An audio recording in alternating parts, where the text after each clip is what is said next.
Maulang umaga na naman. Bali ako nga pala ang Kuya Sanjan. So yun, nagpasama ako kay Daryl kasi magbi-business kami ng buy and sell. Kasi sa buy and sell, ang laki daw ng kita. Pero oo nga naman, malaking naman talaga ang kitaan dito. Lalo na pag marunong ka talaga. At ngayon, first time kong luluwas para kumuha ng unit. So yun nga pala, dito ay kinausap ko na si seller ng Honda Click B2 na aming pupuntahan sa Laguna na sana isabihin lahat ng issue para hindi na kami maabala. At yun, umuon naman, sinabi ang issues, lens lang daw ang sira. Kaya dito ay nag-alis na lang ako ng damit kasi super lakas ng ulan para may pangtuyo ako mamaya. Mga bossing, nandito na kami sa may Troyes. You know, para lang kaming napadaan. Oh, naghubad na.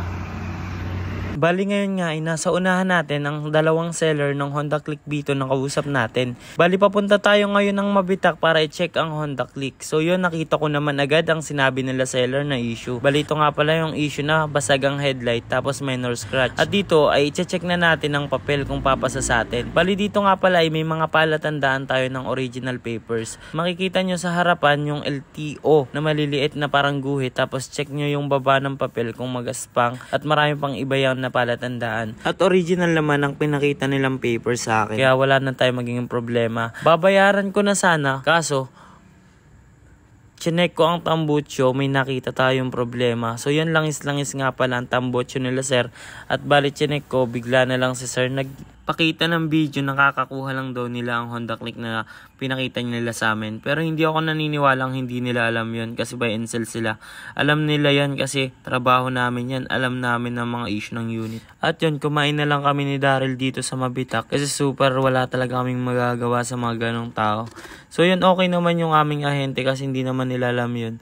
Kaya yun dito, nag-aantay na lang kami ng makakasabay pa uwi na unit. Pero marami kaming chinachat na pwedeng maisabay na unit. Kasi sayang naman ang biyahe namin ng PAMI kung wala kaming maiisabay pag uwi na unit na pambenta diyan sa Infanta. So yun, dito ay naghanap na nga si Daryl ng tatawagan para makakuha kami lang kami kahit isa. So yun, dito nga ay may nakausap na kami na taga Pangil, Laguna. Kaya pinuntahan agad namin para maka-check namin ang unit. Nandito na tayo sa Pangil, Laguna at may nakita tayong Honda Click B2. So yan, pasok naman sa budget natin. Pwede siyang pambenta ng 38 kasi may konting issue lang pero kaya naman. So yun, may nakita din akong issue na tumulo yung coolant niya pero kala ko naman kakayanin hanggang Infanta. Pero nakalayo pa lang kami ng konti, umilaw ng indicator ng coolant. So yun, tumawag naman ako kala sir at sabi ko, sir, yung coolant pala ay umilaw so baka hindi niya kayanin hanggang Infanta kasi ma-overheat yan possible. Kaya ang ginawa namin dito ay tinulak na lang namin ang unit papunta sa may-ari. So yun, dito nga pala medyo malayo na rin yung nabiyahe namin pero hindi na namin pinaandar para safe yung makina at hindi masira. Kasi possible